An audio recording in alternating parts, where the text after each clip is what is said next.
后来世界机关王大赛南投县的初赛，这个各地头的中小学生拢来展现因伫个机器人、城市设计、甲科学创客领域的才能。 学生囡仔做伙合作，伫短时间内利用叉角、尖筒等等零件完成复杂的机关设计。今年世界机关王比赛伫南投初赛，有83队206位选手参加，要比冠军。平常会利用什么时间练习？下课时间，或是阅读，或是上课。你要去调整它的关卡，可不可以比较顺？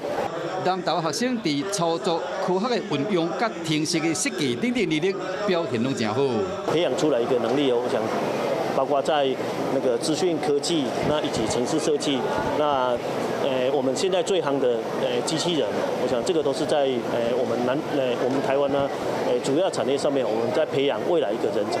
去年中寮乡志成国小的选手伫世界赛摕到第3名，这是学生、老师、家长共同拍拼的结果。未来县政府嘛会继续支持学校发展科学科技的教育，替这囡仔伫相关的领域打基础。Hello， 我是郑雅芳。想要抢先掌握最及时的新闻资讯吗？赶快订阅、按赞、开启小铃铛，锁定华视新闻 YouTube 频道。